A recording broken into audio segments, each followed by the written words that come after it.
Hi నమస్తే, welcome to Myra media. నేను మీ కేవీఆర్. చంద్రబాబు గారు ఆంధ్రప్రదేశ్ ముఖ్యమంత్రిగా ప్రమాణ స్వీకారం చేసిన వెంటనే ఇక ప్రపంచ దేశాధినేతలందరూ కూడా హర్షధ్వానాల మధ్య జయధ్వానాల మధ్య ఎట్లా స్వాగతించి సత్కారాలు చేసిరో చూసినాం కదా. ఇక ఆంధ్రప్రదేశ్కు స్వేచ్ఛావాయువులు వచ్చినాయి. జగన్మోహన్ రెడ్డి లాంటి దిక్కుమాలిన పాలనను సాగనంపి ప్రజలు ఒక స్వేచ్ఛ ప్రభుత్వాన్ని ఎన్నుకున్నారు. ఇది మంచి ప్రభుత్వం అని చెప్పి ఎట్లాంటి కలరింగ్లు ఇచ్చారో చూసారు కదా. ప్రపంచం మొత్తం, దేశం కాదు ప్రపంచం మొత్తం ఆంధ్రప్రదేశ్ వైపు చంద్రబాబు పాలన వైపు కళ్ళార్పకుండా చూస్తూ ఉంది. ఈ కళ్ళార్పకుండా చూసే క్రమంలో రీసెంట్గా కొన్ని కుంభకోణాలు వెలుగులోకి వచ్చినాయి కదా. ఏకంగా క్యాబినెట్టే, అది అర్సానా తెలియకుండానే ఏకంగా 3,000 కోట్ల పైచిలకు భూమిని ధరాదత్తం చేసిర్రు. అట్లాంటి స్కాము మన పచ్చపత్రికలు, ఈ లుచ్చా మీడియాకు ఎవ్వరికి కళ్ళకు కనపడతలేదు. కానీ దేశవ్యాప్తంగా నేషనల్ ఏజెన్సీసు, నేషనల్ మీడియా ఒకటి ఉంటుంది కదా, nation wants to know what is going in Andhra Pradesh అని చెప్పి పుంకాలుగా కథనాలు రాస్తూ ఉన్నారు. ఒకసారి చూడండి. అవి నిన్న మొన్న ది వైర్ అనే ఒక నేషనల్ ఏజెన్సీ ఆ ఉర్సా కంపెనీకి సంబంధించిన పుట్టుపూర్వోత్తరాలు, బాబుగారి భాగవతం మొత్తం ఎట్లా రాసుకుంటూ వచ్చిందో దాని మీద ఎంత పెద్ద డిస్కషన్స్ జరిగినాయో చూసినాం కదా.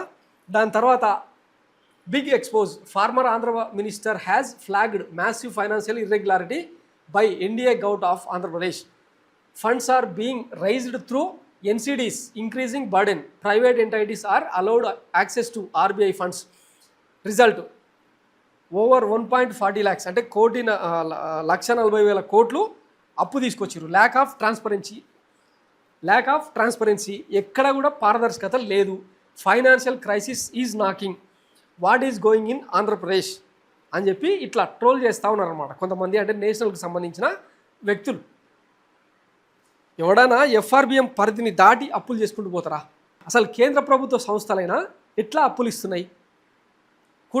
కూటమి సర్కార్ అంటే ఎన్డీఏ ప్రభుత్వానికి ఈ తెలుగుదేశం పార్టీ, జనసేన మద్దతు ఇచ్చినంత మాత్రాన ఇష్టారీతిన అప్పులు ఇచ్చుకుంటూ పోతారా? అసలు రాష్ట్రాన్ని ఏ గతి పట్టించబోతున్నారు అని చెప్పి ఇట్లా అరుచుకుంటా ఉన్నారన్నమాట. ఎఫ్ఆర్బిఎం పరిధి దాటి ప్రైవేట్ లోన్స్ తీసుకున్న కూటమి ప్రభుత్వం ప్రతి సంవత్సరం జేబు ఖర్చు 120 కోట్లు ఉండే డబ్బు నేడు జేబు ఖర్చుల కింద 9,000 కోట్లు ప్రైవేట్ అప్పులు తీసుకున్నారు. నిన్ననే చూసినాం కదా, మైనింగ్ మినరల్స్ను అమ్మేసి 2 లక్షల కోట్ల కోసం 9,000 కోట్ల ఖరీదైన రాష్ట్ర సంపదను సహజ వనరులను దోచిపెట్టేసారనమాట. అది కూడా ఎట్లా? వాడు ఎవరికైతే అలొకేట్ చేస్తారో వాడు ప్రభుత్వంతో సంబంధం లేకుండా ఎవరికైనా సబ్ కాంట్రాక్ట్ ఇచ్చుకోవచ్చు, లీజ్కి ఇచ్చుకోవచ్చు, ఏమైనా చేయొచ్చు. ప్రభుత్వానికి సంబంధం లేదు. ఒక్కసారి కాంట్రాక్ట్ సైన్ అయితే అయిపోయాయి. ఆర్బీఐ బ్యాంకు కాగ్ ఏం చేస్తున్నాయని అడుగుతున్న మీడియా, మాజీ మంత్రి ఆర్థిక మంత్రి బుగ్గన చెప్పిన 1,47,000 కోట్ల అప్పులకు ఎందుకు సమాధానం చెప్పడం లేదు? రాష్ట్ర ప్రభుత్వం నెలకు 14,000 కోట్లకు పైగా అప్పు చేస్తుందంటారు నేషనల్ మీడియా. అప్పులు తెచ్చిన డబ్బుపై ఈడీ, సిబిఐ ఇన్వాల్వ్ కావాలని అనేక ప్రశ్నలు సంధిస్తూ ఉంది. మనము ఏదైనా మొన్న చూసినాం కదా, తిరుమలలో గోశాలలో గోవుల మృతికి సంబంధించి ఇక మన టీడీపీ ఎవరు ప్రెసిడెంటే శ్రీనివాస్ గారు ట్వీట్ చేస్తారు, గోశాలకు రమ్మని దమ్ముంటే అని సవాల్ చేస్తారు. ఆ సవాల్ను స్వీకరించి భూమన కరుణాకర్ రెడ్డి లాంటి వాళ్ళు, వైసీపీ కీలక నేతలందరూ కూడా పోయి అక్కడ గగ్గోలు పెడితే ఆఖరికి ఆ మొత్తం ఇష్యూను డైవర్ట్ చేస్తూ ఆర్కే రోజా మాట్లాడిన మాటలను హైలైట్ చేసి ఆమె తాగి వాగింది అని చెప్పి ఎట్లా అయితే డైవర్షన్ చేస్తూ ఉన్నారో, ఇప్పుడు ఇంత పెద్ద ఇష్యూ ఆన్ యావరేజ్ ప్రతి నెల 14,000 15,000 కోట్ల పైచిలకు ఆంధ్రప్రదేశ్ అప్పు చేస్తూ ఉంది.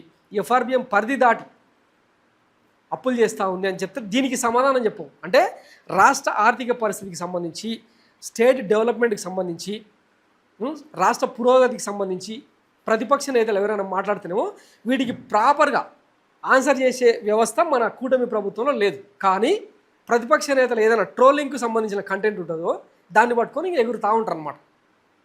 ఇంకొక పోస్ట్ కూడా చూపిస్తా చూడండి. Welcome to new Andhra Pradesh where democracy is not voted, it's uploaded. ఈవీఎంల గురించి మాలవిక అనే ఒక వ్యక్తి రాసిందనమాట. Welcome to new Andhra Pradesh where democracy అంటే ప్రజాస్వామ్యం ఓటు వేయకుండా ఇట్స్ అప్లోడెడ్, దానంతలా కదే అంటే ఈవీఎంలే గెలిపించుకుంటాయి అనమాట. Where manifestos don't matter, only software updates do. ఎంతసేపు అంటే మేనిఫెస్టో మ్యాటర్ కాదు అక్కడ, ఓన్లీ సాఫ్ట్వేర్లలో ఇచ్చే డిజిట్స్ మాత్రమే అప్లోడ్ అవుతూ ఉంటాయి.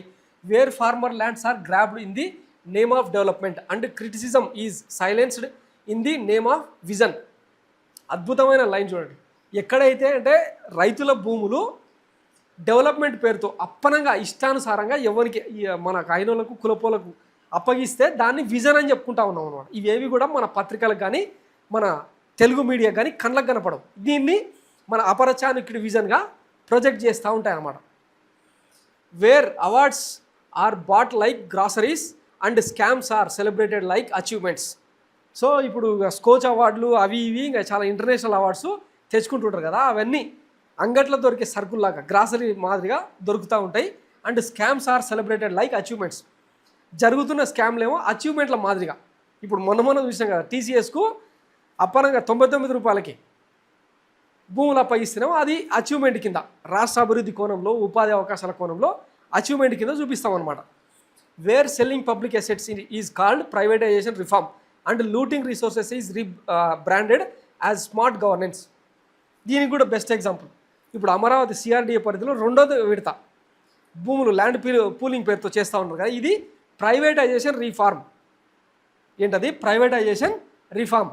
ప్రైవేటైజేషన్ సంస్కరణలో భాగంగా చేస్తున్న ప్రయోగం looting resources is rebranded as smart governance. ఇప్పుడు నిన్న మినరల్స్ మైన్స్ ఇవి అగ్వకు కట్టబెట్టారు కదా, ఇది స్మార్ట్ గవర్నెన్స్ అంట. సింగిల్ విండో విధానంలో స్మార్ట్ గవర్నెన్స్ చేస్తూ ఉందని. Where family trees grow faster than real trees and loyalty is valued more than merit. Where the ballot box become a black box and people's mandate become a manufactured miracle. చూసిరా, ballot box black బాక్స్గా మారింది. అంటే ఇంకా దానిలో ఉండే secrets ఏవి reveal కావు. And people's mandate, ప్రజలు ఇచ్చిన తీర్పు మ్యానుఫ్యాక్చర్డ్ మిరకిల్గా మారిపోయిందనమాట. Welcome to the Silicon Valley of scams. ఆంధ్రప్రదేశ్కు పెట్టిన పేరు అనమాట. సిలికాన్ వ్యాలీ అంటే ఏంది? ఈ ఆవిష్కరణలకు ఇన్నోవేషన్స్కి ఒక పెద్ద హబ్బు ఇక్కడ యుఎస్లో. అట్లాంటి దాంతో పోలుస్తూ సిలికాన్ వ్యాలీ ఆఫ్ స్కామ్స్ అని ఆంధ్రప్రదేశ్కు పేరు పెట్టినమాట. The startup hub of sycophancy, welcome to a new Andhra Pradesh. ఇంకా మనకు వీర భక్తులు, వీర జనము. ఆఖరికి ఇందులో మరీ ట్రాజడీ దగులుబాజీతనం ఏంటంటే ఐటీ ఎంప్లాయీస్ కూడా, అంటే అంతో ఇంత చదువుకున్నారు, ఈ ప్రజలను యువతను దిక్సూచిగా మారుస్తారు అని చెప్పి మాట్లాడుకునే ఐటీ ఎంప్లాయీస్ కూడా మొన్నటి ఎన్నికల్లో ఎట్లాంటి ప్రోపగండా చేశారు చూసారు కదా. ఇది hub of silicon Valley of scams అనమాట. సో ఇక ఇంతకు మించిన ఎక్స్పోజ్ అయితే అవసరం లేదు. ప్రపంచం నేషనల్ మీడియా మాట్లాడుతూ ఉంది. Nation wants to know what is going in Andhra Pradesh అని అడుగుతూ ఉంటే ఇక్కడ తెలుగు పత్రికలకు పచ్చపత్రికలకు ఇవేవి కనపడతలేవు అనమాట. ఇది దౌర్భాగ్యం. Thanks for watching Myra media. నేను మీ కేవీఆర్. Thank you.